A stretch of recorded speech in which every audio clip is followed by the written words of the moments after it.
इदं भगवान् वीरो मङ्गलं गौतमागणि मङ्गलं कुन्दकुन्दाद्य जैनधर्मोऽस्तु मङ्गलम्। सर्वमङ्गलमाङ्गल्यं सर्वकल्याणकारकम् प्रधानं सर्वधर्माणां जैनं जयतु शासनम्। गुणानां विस्तरं वक्ष्ये स्वभावानां तथैव च पर्यायानां विशेषेण नत्वा वीरं जिनेश्वरम्। ये बोले महावीर भगवान की, आचार्य गुरुवर विद्यासागर जी महाराज की, आचार्य श्री समय सागर जी महाराज की।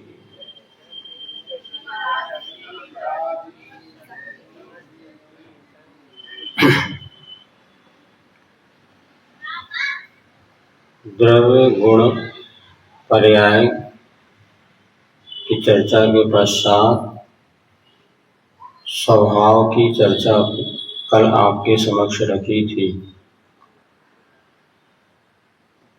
21 स्वभाव होते हैं जीव और उद्गल में, और शेष द्रव्यों में काल को छोड़ करके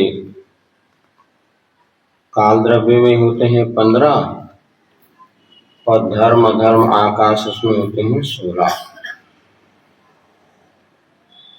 कल अपन ने संक्षेप में उदाहरण के माध्यम से सबको समझा था। आज उनको परिभाषा के रूप में यहाँ पर जो देवसेन आचार्य महाराज ने लिखा है उसको आज पढ़ते हैं। सूत्र नंबर 106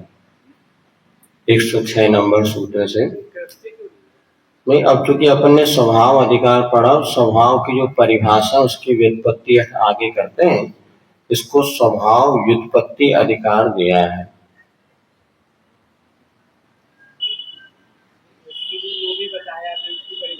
हाँ, ऐसे जैसा आचार्य महाराज ने लिखा है वैसे अपने को स्वीकार रहा है, लेकिन पढ़ना अपने को जिससे सरलता से वो विषय बोधगम्य हो जाए।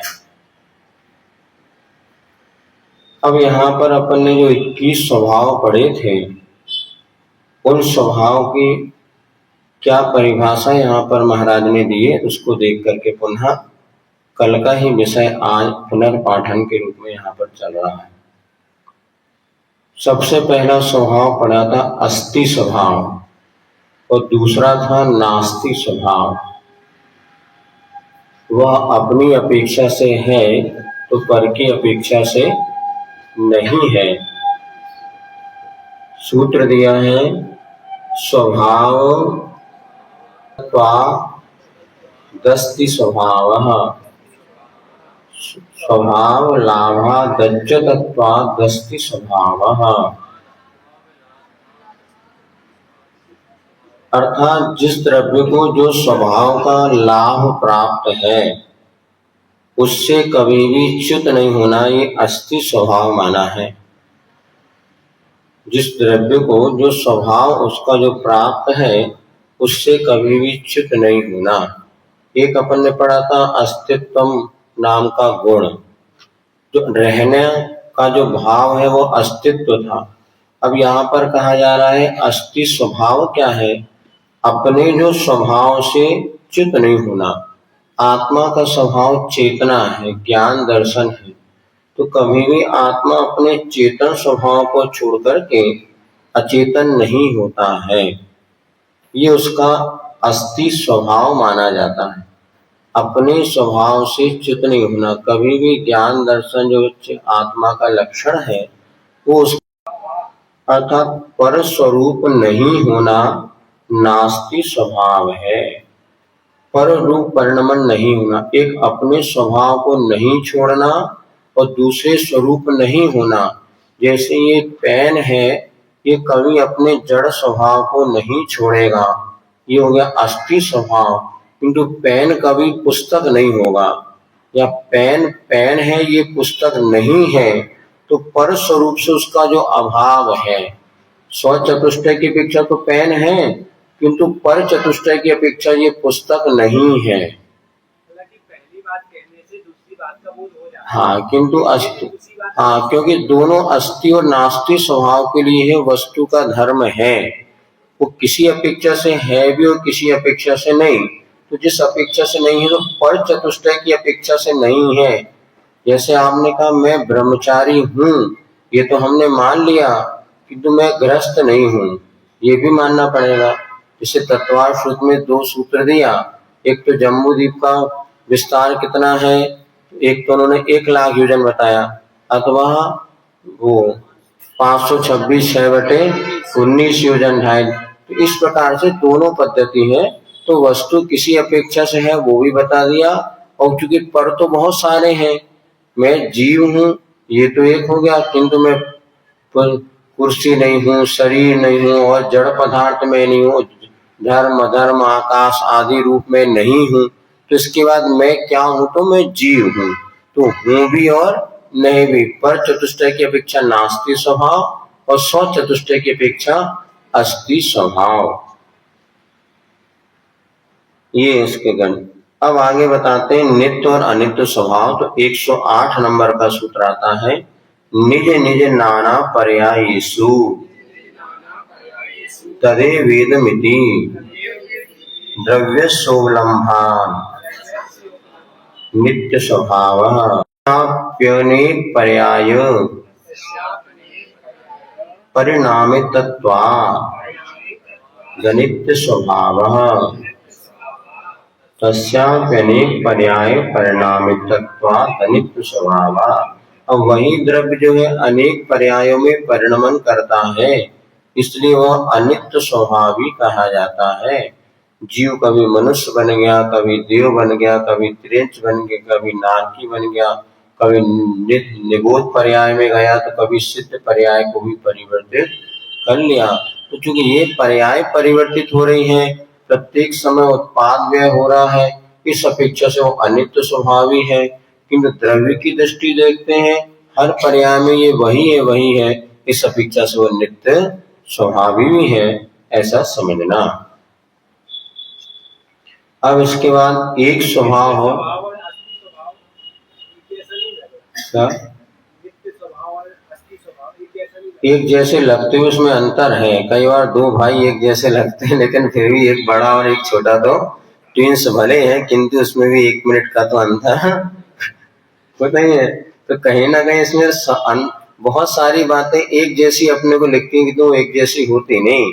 जैसे आपको पीएमटी या नीट वगैरह की परीक्षा देते हैं, उसमें जो बॉक्स वगैरह बनाए जाते हैं, बिल्कुल एक चारों उत्तर सही लगते हैं, एक भी उत्तर गलत नहीं लगता, किंतु फिर भी कहीं ना कहीं सही तो एक ही होता, 3 तो उसमें गलत होते ही है।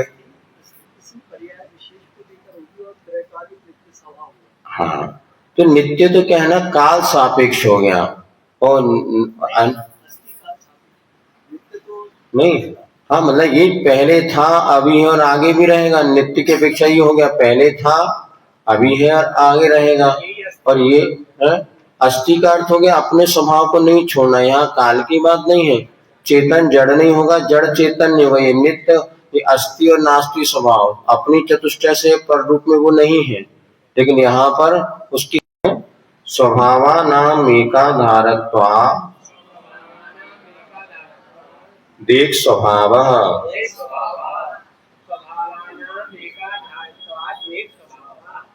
अनेक स्वभावों का आधार एक होने से वो एक स्वभावी है, अथवा अनेक द्रव्यों का आधार एक होने से, यह जो अभी चर्चा किसकी चल रही है, 6 द्रव्य जो है, जीव पुद्गल धर्म धर्म आकाश आदि, इनके स्वभाव होते हैं, वो स्वभाव की चर्चा यहाँ पर कर रहे हैं।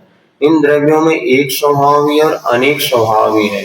तो जीव द्रव्य एक स्वभावी है, इसका अर्थ क्या है, एक जीव आधार सब अनंत स्वभावों का, गुणों का, धर्मों का आधार एक जीव है, इसलिए वो एक स्वभावी है। तो अभी इसे 21 स्वभाव पढ़े या और भी ऐसे अनेक स्वभाव हैं जो जीव को आधार बनाकर रहते हैं। तो आधार की अपेक्षा से अनेक गुण हैं, पर्याय हैं, द्रव्य हैं या स्वभाव है, इन सबका एक द्रव्य सामान आधार होने से एक स्वभाव भी कहा है सामान्य की अपेक्षा। धर्म का हटाग्रह नहीं करता, क्योंकि उसमें दोनों गुण पाए जाते हैं, तो है भी और नहीं भी है। जैसे एक शावक है, क्योंकि उसकी चोरी का त्याग नहीं है, इसलिए वो तत्संबंधी चोर पाप से युक्त है। किंतु जैसे दुनिया में डाका डालने वाले चोर प्रसिद्ध है, वैसे वो चोरी नहीं करता, तो साहूकार भी है। साहूकार है कि नहीं है, क्योंकि वो चोरी नहीं करता, लेकिन वो टैक्स चढ़ाता है, टैक्स चढ़ाता है, तो वो तत्संबंधी चोर भी है। इसको कहते हैं आलाप पद्धति, बोलने का तरीका। कभी हम आपको सेठ भी कह देंगे, कभी चोर भी कह देंगे। किसी अपेक्षा से आप चोर भी हो, किसी अपेक्षा से साहूकार भी है, किसी अपेक्षा से ब्रह्मचारी भी है, किसी अपेक्षा से अब्रह्मचारी सामान्य ग्रस्त है। आज जिसने एक बार कहा था, ये सबका स्वभाव संतोष व्रत है, सब एक दिन ब्रह्मचारी है, ब्रह्मचारिणी है। और सेवा चूंकि तत्संबंधी अभी एक पूरी तरह नहीं छूटा, तो अब ब्रह्मचारी भी है। तो वस्तु का स्वभाव ही ऐसा है। उस स्वभाव को अनेक दृष्टिकोण से जब कहा जाता है, तो यहाँ पे एक स्वभावी भी है तो अनेक स्वभावी है, क्योंकि एक आधार में अनेक आधे स्वभावोपलम्भात् अनेक स्वभाव। हाँ, एक ही द्रव्य के अनेक स्वभावों की उपलब्धि होने से अथवा एक द्रव्य के आधार से अनेक द्रव्य पाए जाने से या अनेक स्वभाव की उपलब्धि होने से वो अनेक स्वभावी भी है। जैसे एक आत्मा हो गया, इस आत्मा में अनेक स्वभाव पाए जाते हैं, इसलिए आत्मा अनेक स्वभावी भी है और एक स्वभावी है। सारे के सारे स्वभाव यानी धर्मों का आधार एक आत्मा है। जैसे आगे पढ़े, अपन ने कल पढ़ा, जीव पुद्गलो एक विंशति, जीव में 21 स्वभाव पाए जाते हैं। तो 21 स्वभाव की अपेक्षा अनेक स्वभावी है, किंतु किसमें पाए जाते हैं? जीव तो एक ही है, आधार एक है, इसलिए वो एक स्वभावी है। 21 स्वभाव पाए जाते हैं, इसलिए अनेक स्वभावी हुए। तो आप किस विवक्षा से वस्तु का कथन कर रहे हैं, इस बात की मुख्यता वहां पर रहेगी। सब में घटेगी। अब धर्म में कितने स्वभाव है बताओ, अभी पढ़ के आए थे। धर्म द्रव्य में कितने स्वभाव है? 16 स्वभाव है। तो 16 स्वभाव की अपेक्षा अनेक स्वभावी धर्म द्रव्य हो गया, और सबका आधार एक होने से एक स्वभावी हो गया। बहुत सरल है, कठिन तो है ही नहीं। आलाप पद्धति में कहीं कठिनता का है ही नहीं, बस उसको थोड़ा सा दिमाग लगाना पड़ेगा और सोचना पड़ेगा। हमारे विचारों का, हमारे सोच का ये जो तरीका है, इसी का नाम तो यहाँ पर आलाप पद्धति इसलिए का, बोलने का तरीका, किस विवक्षा में आप बोल रहे हैं, गलत कहीं पर नहीं है, किंतु बोलने का दृष्टिकोण, हमारा उसका प्रयोजन, इस बातों पर ये सब बातें आधारित होती हैं। तो यहाँ पे कह दिया भेद स्वभाव भी है और अभेद स्वभाव भी है। तो भेद स्वभाव कैसा है? जैसे मान लीजिए जीव द्रव्य है, तो जीव के पास भेद स्वभाव है कि अभेद स्वभाव? अब देखा जाए तो जीव और ज्ञान दोनों में भेद भी है। अब भेद कैसा है? सबसे पहले संज्ञा की अपेक्षा जीव तो हो गया द्रव्य और ज्ञान हो गया उसका गुण। संज्ञा अलग हो गई, तो जीव हो गया गुणी और ज्ञान क्या हो गया? गुण। तो ये दोनों, एक की संज्ञा गुण है तो दूसरे की संज्ञा गुणी है। अब इसका संख्या कितनी? तो गुणी तो एक ही है, किंतु उसके गुण कितने हैं? अनेक गुण हो गए, तो संख्या की अपेक्षा अंतर हो गया। एक गुणी में अनेक गुण पाए जा सकते हैं, ऐसा। अब इसके बाद उन्होंने लिया लक्षण की अपेक्षा। जीव का लक्षण उपयोग है, या द्रव्य का लक्षण उपयोग हो गया। तो यहाँ पर अथवा द्रव्य किसे कहते हैं? सद्द्रव्य लक्षण। द्रव्य का लक्षण सत है, किंतु गुण का लक्षण क्या है? तो गुण का लक्षण यह है कि वह द्रव्य के साथ रहता है, अथवा यहाँ पर उन्होंने लिया द्रव्य आश्रय निर्गुणा गुणा। गुण वो होता है जो द्रव्य के आश्रय रहता है, किंतु किसी दूसरे को वो सहारा नहीं देता, वो स्वयं निर्गुणी है। वो गुण के, द्रव्य के आश्रय से रहने के बाद भी वह किसी को आश्रय नहीं देता, ये गुण का लक्षण हो गया। इसके बाद इनका प्रयोजन भी अलग अलग है। द्रव्य का अलग प्रयोजन क्या है? लोक में अपने अस्तित्व का बताना। और गुण का प्रयोजन क्या है? कि अपने अपने द्रव्य की पहचान करना, या द्रव्य के साथ मेरा अस्तित्व। तो द्रव्य की पहचान गुण से है, किंतु द्रव्य का प्रयोजन क्या है? जो जीवादि जो अपने 6 द्रव्य हैं, ये इनसे भरा हुआ लोक है, द्रव्य लोकाकाश में रहते हैं, ये द्रव्य का प्रयोजन हो गया। और गुण का प्रयोजन क्या है? वह जो द्रव्य के साथ रहता है अथवा एक द्रव्य से दूसरे द्रव्य को पृथक करने में जो निमित्त बनता है, ये उसका प्रयोजन हो गया। इस हो गया, गुण उसका शिष्य हो गया। हाँ, ऐसे मानो। इस अपेक्षा से उनमें अंतर है, तो इस अपेक्षा भेद स्वभावी है। फिर अभेद स्वभावी कैसा है? तो 113 नंबर का सूत्र आता है, गुण गुण्यादेक स्वभावा दभीर स्वभाव।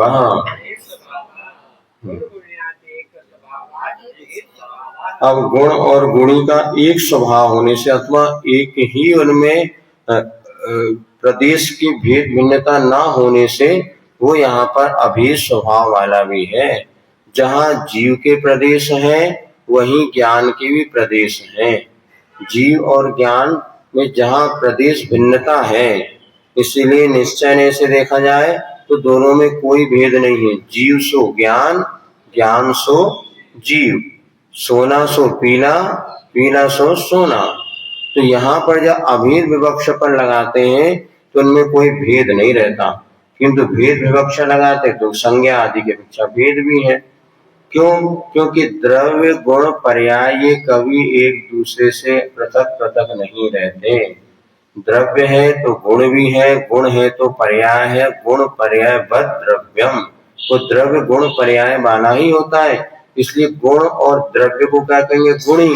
गुण और गुणी में कभी भेद नहीं है, क्योंकि जहाँ पर गुण है वही तो गुणी है, और गुण ही नहीं है तो काय का गुणी कहलाएगा। तो गुणी और गुण में अभेद है, क्योंकि जहाँ पर गुण का प्रदेश है वहीं पर गुणी का प्रदेश है। हाँ, एक गड़बड़ तो तीनों गड़बड़। इसीलिए कहा यदि द्रव्य शुद्ध हो और पर्याय अशुद्ध हो जाए, ऐसा मानना भी आगम सम्मत नहीं है। कुछ लोग ऐसा कहते हैं द्रव्य तो त्रैकालिक शुद्ध है किंतु पर्याय में अशुद्धता आती है। ऐसा नहीं, यदि पर्याय अशुद्ध है तो द्रव्य भी अशुद्ध होगा, गुण भी अशुद्ध होगा, बस विभाव रूप हो जाएगा। इतना है, हम द्रव्य दृष्टि को, इसलिए द्रव्य दृष्टि अलग है और द्रव्य अलग है, पर्याय दृष्टि अलग है और पर्याय अलग है। तो द्रव्य दृष्टि से जब हम देखते हैं या शुद्ध निश्चय ने की द्रव्यार्थी ने से देखते हैं तो वह कर्मोपाधि रहित इसमें आगे आएगा। उस दृष्टिकोण से जीव आज भी शुद्ध है, लेकिन वो हमारी दृष्टि है, किंतु वस्तु का स्वरूप वर्तमान में वैसा नहीं है। ऐसा यदि बादाम कड़वी है तो उसका तेल भी कड़वा ही निकलेगा। कड़वी बादाम का मीठा तेल, आई बात जैन साहब को अब तो आई से तो मीठी बादाम का कड़वा तेल नहीं होगा, तेल तो मीठा ही निकलेगा। यदि द्रव्य मीठा है तो उसका पर्याय भी मीठी निकलेगी, और द्रव्य कड़वा है तो अब कौन है? द्रव्य तो त्रैकालिक। हाँ, यही तो कह रहे, सोना सो पीला और पीला सो। लेकिन अपन यहाँ को उदाहरण एक देश होता है, वो फिर उसके दूसरी जगह सिद्धि करेंगे आपको पीतल भी पीला होता है, कपड़ा भी पीला है, लेकिन यहाँ पर जो सोना है वो पीला ही हो। जो हाँ, जो सोने में चमक होती, जैन साहब कह रहे वो पीतल में नहीं होती, इस अपेक्षा से। हाँ, जो पीले पीले में भी अंतर आ जाता है, पिलपिला भी हो जाता है वो कभी कभी। हाँ, सबको आ जाती है। सोने वाली बात तो किसको नहीं आएगी, जागने वाली बात समझे तो बैठे नहीं, सोने वाली बात तो सबको सुन। तो यहाँ पे गुण गुणी आदि का एक स्वभाव होने से वह ये बता दिया। और द्रव्य गुण पर्याय ये अनन्य है, इनमें कभी भिन्नपना नहीं है। वाचस्पति ने दो दोहे भी इसमें लिखे हैं और उसको याद नहीं है। द्रव्य रहा सो केंद्र है, गुण रहा पर्याय नहीं, परिधि रही पर्याय, व्यास गुण रहा तीरों में व्यत्यास, एक दूसरे के बिना ये कभी भी नहीं रहते। ऐसा लिखा, मतलब वो तो है, हो भी सकता है, लेकिन इसमें दोहा में ये लिखा है आचार्य महाराज, क्योंकि प्राय आचार्य से ये एक ही प्रसंग को अनेक अनेक छंदों में भी उन्होंने लिखा है। भव्य स्वभाव और अभव्य स्वभाव। तो 114 नंबर सूत्र पर भावी काले पर स्वरूपाकार भवना भव्य स्वभाव। हाँ, अब यहाँ पे पर शब्द के अनेक अर्थ होते हैं, किंतु यहाँ पर आगामी पर्याय लेना है। तो भावी काल में अपनी आगामी पर्याय रूप होने की क्षमता होने से या स्वरूप होने से उसे भव्य स्वभाव यहाँ पर स्वीकार किया है। तो यहाँ पर अपने अभूत यानी भावी पर्यायों को जो प्राप्त करेगा उसकी अपेक्षा वह द्रव्य भव्य स्वभावी है। अभव्य स्वभावी कैसा है तो आगे बताते हैं। कालत्रयेपि पर स्वरूपाकार भवना भव्य स्वभावः।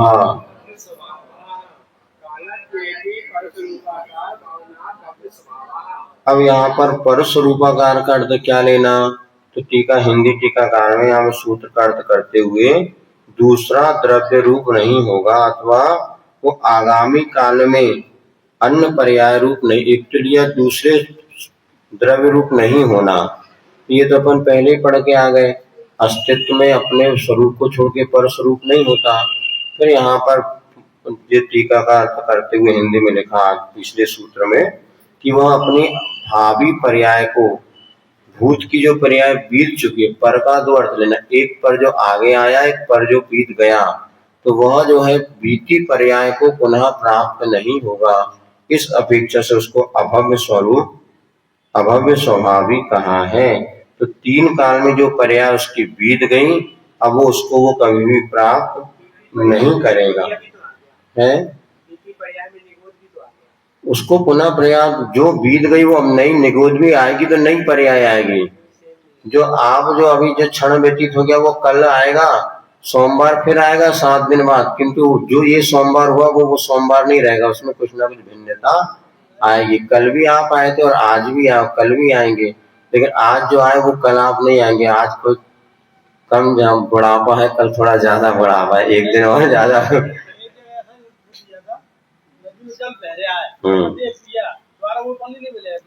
हाँ दूसरे मिलेगा, क्या बात है।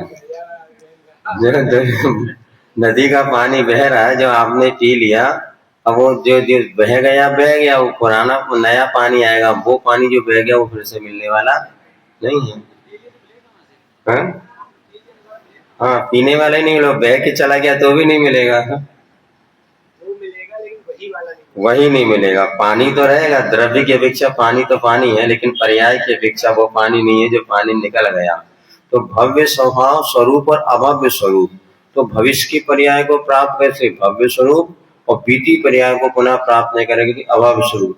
किंतु सूत्र के अनुसार जो उन्होंने दिया है कि काल त्रय पे पर स्वरूपाकार अभना, तीन काल में वो पर स्वरूप को प्राप्त नहीं करेगा, जिसका अर्थ अभव्य स्वभाव इन्होंने लिया है। लेकिन यहाँ पर उसका एक संगति से नहीं बैठती, क्योंकि पूर्व में कहकर के आ गए अस्थि स्वभाव करते हुए कि अपने स्वरूप से च्युत नहीं होना या पर स्वरूप नहीं होना। बाकी उन्होंने ये लिखा है कि अनादिकाल से 6 द्रव्य एक दूसरे साथ मिलकर के रह रहे हैं, फिर वो एक द्रव्य दूसरे रूप परिणमन नहीं होता, ऐसा पंचाशय आदि का प्रसंग दिया है।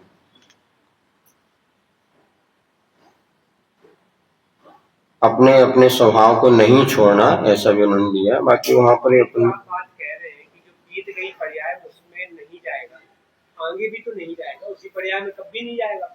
हाँ तो ठीक है, नहीं जाएगा। नहीं वो तो उसको उसमें कोई बात नहीं त्रिकाल, लेकिन पर स्वरूप का अर्थ अपने पर का अर्थ एक आगामी पर्याय अथवा पर का अर्थ बीती पर्याय। तो आगामी पर्याय को प्राप्त करेगा इसलिए भव्य स्वभाव है, और बीती पर्याय को नहीं प्राप्त से अभव्य अभवना नहीं होना। तो नहीं होना तो क्या नहीं होना, तो बीती पर्याय स्वरूप अब नहीं होगा, इस अपेक्षा से यही लगाना चाहिए। अब परम स्वभाव 116 नंबर का सूत्र, पारिणामिक भाव प्रधानत्वेन परम स्वभाव। अब पारिणामिक भाव की प्रधानता से जो कथन किया जाएगा वो परम स्वभाव है। जैसे जीव का जीवत्व ये उसका पारिणामिक भाव है, ये परम स्वभाव माना जाता है। पुद्गल का जड़त्व ये उनके अपने अपने स्वभाव से रहना या होना पारिणामिक भाव है। हाँ हाँ, जो कर्म सापेक्ष नहीं है ऐसे भावों की मुख्यता से यहाँ पर एक परम स्वभाव, जैसे जीव का ज्ञान स्वभावी, अनेक होने पर भी इसको ज्ञान स्वभावी जो कहते हैं, ये ज्ञान स्वभावी किसी कर्म के सापेक्ष ज्ञान स्वभाव नहीं है, किंतु तो अनादिकाल से ज्ञान स्वभाव उसका था है और रहेगा। ये कर्म के सापेक्ष से पारिणामिक या परम स्वभाव कहते हैं। हाँ, वो भी अभव्यत है, अभव्य जो रहेगा वो भी पारिणामिक भाव की अपेक्षा है। लेकिन अच्छी बात कहो तो जो ज्ञान स्वभाव है तो अभव्य स्वभाव ही क्यों कहो, अभी सबके पास नहीं है, लेकिन ज्ञान तो स्वभाव सबके पास है, चाहे अभव्य हो चाहे भव्य है, लेकिन वो भी तो पारिणामिक भाव की प्रधानता से अर्थात जो अनादिकाल से जीव का स्वभाव है उसको यहाँ पर ग्रहण कर ज्ञान स्वभावी आत्मा, ये कहने से बहुत अच्छा लगता है। ये पारिणामिक ये परम स्वभाव है। अब आगे बताते विशेष स्वभावों की यहाँ पुनः परिभाषा बताते 117 नंबर सूत्र। अब ये परिभाषा बतलाने के पहले पुनः आपको स्वभाव और गुण की व्युत्पत्ति आदि बताते हैं। प्रदेश आदि गुणानाम व्युत्पत्ति चेतनादि विशेष स्वभावानाम च व्युत्पत्ति निगदिता।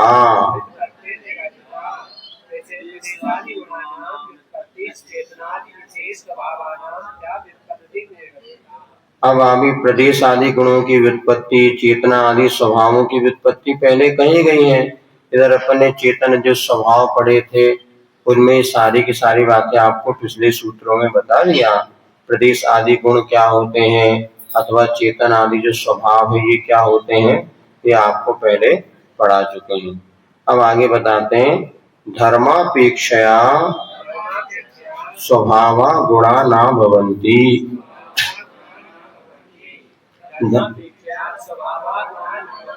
धर्म की अपेक्षा उसके स्वभाव स्वरूप की अपेक्षा स्वभाव जो है वो गुण नहीं होते। नहीं, धर्म द्रव्य की अपेक्षा नहीं, धर्म का अर्थ होता है उसका स्वरूप, उसका गुण या उसका लक्षण पहचान। तो धर्म माने उससे जिसकी परिचय हो। ऐसे धर्म की अपेक्षा देखा जाए तो वहां पर जो स्वभाव है ना वो सारे के सारे स्वभाव गुण नहीं होते। जैसा आपको पता है नास्ति स्वभाव है, अनित्य स्वभाव है, अनेक स्वभाव है, भेद अभेद, ये जीव के स्वभाव तो है किंतु ये गुण नहीं है, क्योंकि इनका लक्षण अलग बताया और इनका लक्षण अलग बताया। तो जो स्वभाव है वो सारे के सारे स्वभाव गुण हो ऐसा कोई नहीं, नियम नहीं। गुण स्वभाव हो सकते हैं किंतु स्वभाव गुण नहीं होते। तो अगला सूत्र दे रहे हैं स्वद्रव्य चतुष्टय अपेक्षया परस्परम गुणा स्वभावा भवन्ति। अब स्व चतुष्टय की अपेक्षा, स्व चतुष्टय माने स्वद्रव्य, स्वचेत, स्वकाल और स्वभाव, इसकी अपेक्षा परस्पर जो गुण है वो कथनचित स्वभाव हो सकते हैं। जैसे अस्थि गुण भी है और अस्थि स्वभाव है, क्योंकि अस्तित्व द्रव जहाँ पर स्वद्रव्य क्षेत्र काल से स्थित है वही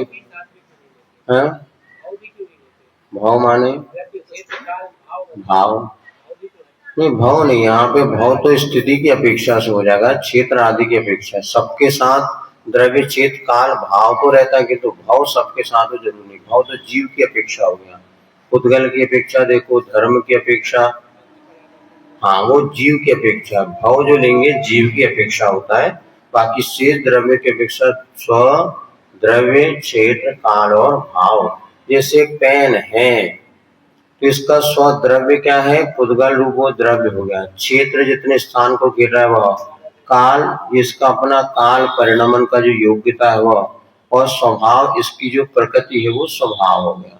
तो अपना अपना द्रव्य क्षेत्र काल भाव प्रत्येक द्रव्य का है, उसकी अपेक्षा गुण जो है वो स्वभाव हो जाते हैं। द्रव्यान्यपि भवन्ति, जैसे यहाँ पर गुण स्वभाव हो जाते हैं उसी प्रकार द्रव्य भी स्वभाव या द्रव्य भी गुण रूप हो जाते। द्रव्य का चतुष्टय और गुण का चतुष्टय एक है। जैसे हमने कहा चेतन द्रव्य, तो चेतन द्रव्य और चेतन गुण दोनों में स्वचतुष्टय एक ही है। जहाँ गुण है वहीं द्रव्य है। तो ज्ञान गुण और जैसे आत्मा में कोई अंतर नहीं है, क्योंकि जहाँ आत्मा है चेतन गुण है, वही आत्मा चेतन गुणी है। तो उनमें अभेद होता है। इस प्रकार से इसमें समझना। अब आगे बताते हैं विभाव किसे कहते हैं। स्वभावादन्यथा भवनम विभावः। इन सब चीजों में ज्यादा स्वभाव है, धर्म लगभग ये एकार्थवाची ही है, लेकिन विशेष रूप से इसमें भेद करते हुए यहाँ पर ये आपको बतला दिया, ताकि इसमें ज्यादा उलझने का भी काम नहीं है। ये किस स्वभाव आदि को आप याद रखो और इनका क्या प्रयोजन है, क्या इसका परिभाषा है, उदाहरण से इसको समझते चलो। इसका अपने जीवन प्रयोजन ये है कि विभाव आदि को छोड़ करके स्वभाव की ओर हमें जाना, अशुद्धता को छोड़ करके शुद्धता को प्राप्त करना, और वस्तु में स्वभाव है ऐसा जान लेने से अपना उपयोग जो है अपने अशुभ से बच के शुभ की ओर जाता है। जैसे अपन ने पढ़ा था कि जीव सामान्य भी है विशेष भी है, तो इससे कम से कम टेंशन दूर हुआ कि सब हमको जनरली वहाँ कैटेगरी में रखते नहीं, हम विशेष है, वीआईपी भी है और जनरल भी है। तो दोनों कोटे अपने में, दोनों व्यवस्था अपने पास है, इसलिए कभी भी यही आध्यात्मिक को ले जाने के लिए सूत्र साधन बन जाते हैं। तो स्वभाव से अन्यथा होना विभाव है। जैसा आपको बताया था ठंडा पानी है, गर्म हो गया, तो पानी स्वभाव में भी और विभाव में भी है। तो विभाव भी एक स्वभाव है, विभाव भी एक स्वभाव है कि पानी जो गर्म हो गया ना, ये भी उसका एक स्वभाव है कि वो विभाव रूप में परिणमन कर जाता है। हाँ, वो उसी के वही परिभाषा पढ़ रहे अपन, जो विभाव स्वभाव अपन ने पहले समझा था, अब यहाँ पे परिभाषा में अपन पढ़ रहे हैं। तो स्वभाव से अन्यथा हो जाना, जीव का स्वभाव क्षमा था और क्रोध आ गया, तो क्रोध भी जीव का विभाव स्वभाव है, लेकिन पुद्गल को क्रोध नहीं आता तो क्रोध जीव को ही है, किंतु वो जीव का स्वभाव नहीं, तो विभाव स्वभाव है। यदि वो विभाव पन्नति हट जाए तो क्षमा स्वभाव को वो प्राप्त कर लेगा। जैसे अग्नि के संयोग से पानी गर्म होता है, इसी प्रकार बाहरी निमित्तों से हमारा स्वभाव विभाव रूप में परिणत होता है। इसलिए प्रथम पुरुषार्थ में बाहरी निमित्तों से बच लेना चाहिए। है निमित्त कर्मोदय निमित्त बनेगा, एक तो कर्मोदय निमित्त बनेगा अथवा बाहरी द्रव्यच्छेद काल भाव निमित्त बनेगा। हाँ, कोई ना कोई निमित्त तो स्वभाव से, जैसे जीव का स्वभाव क्षमा था किंतु विपरीत क्रोध रूपी विभाव स्वभाव।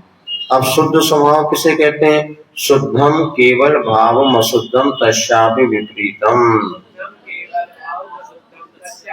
अब शुद्ध और अशुद्ध स्वभाव की एक ही परिभाषा में आपको बता दिया। जो केवल है वो शुद्ध है और जो मिश्रित है वो अशुद्ध है। केवल से विपरीत वो अशुद्ध है। केवल माने ओनली, अकेला, अकेला है तो शुद्ध है और दो मिल गए तो अशुद्ध हो गया। दूध में शक्कर मिल गया तो दूध अशुद्ध हो गया, और जिसमें कुछ नहीं मिलाया वो शुद्ध दूध है।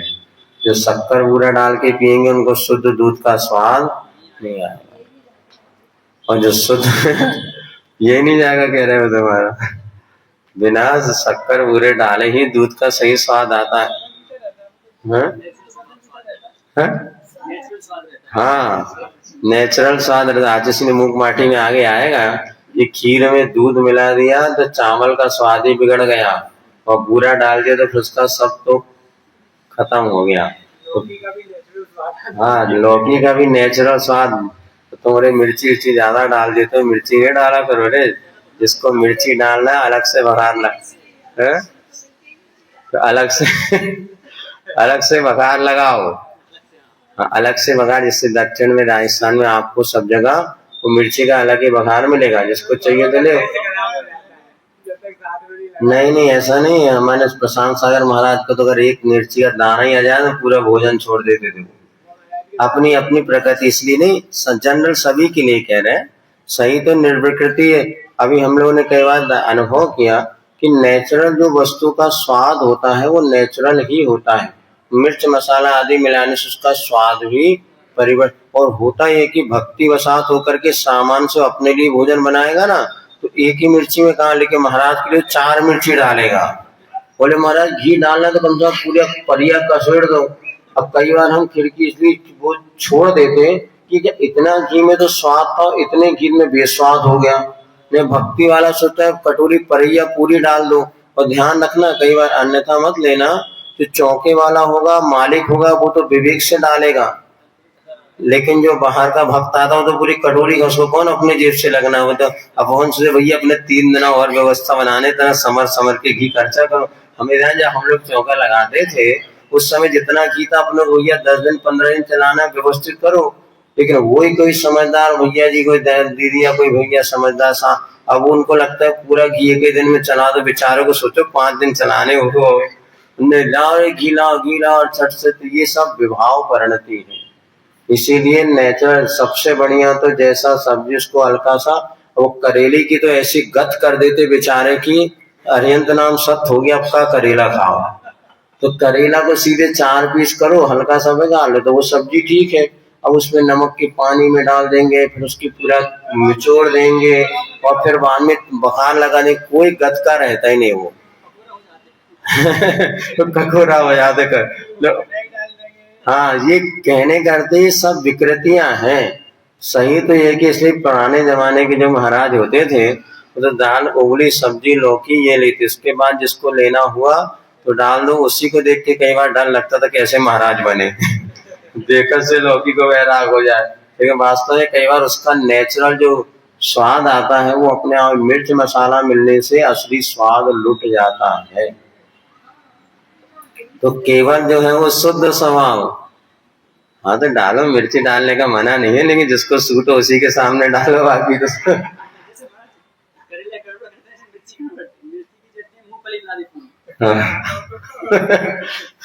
तो इसीलिए कि भैया मिक्सचर आपको एकदम ज्यादा पावर ना लगे।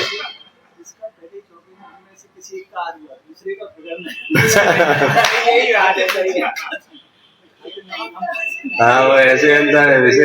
अब क्या करे वो, अब हम लोग जब संग में थे 3 महाराज थे जैसे, मतलब वहां पर अब 3, एक उड़द की दाल ले, एक मूंग की दाल ले, एक तुअर की दाल ले। अब श्रावक बेचारा 3 ही बना करेगा वो कब कौन से आ जाए।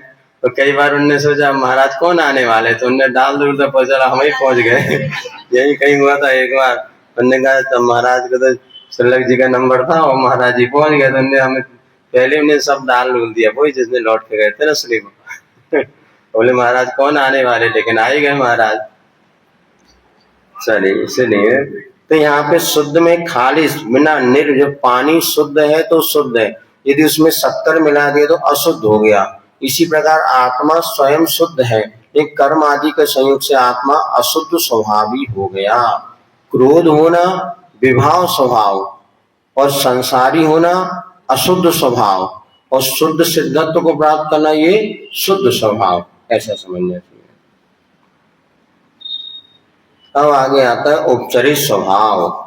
स्वभावस्याप्यन्यत्रोपचारान् उपचरित स्वभावः।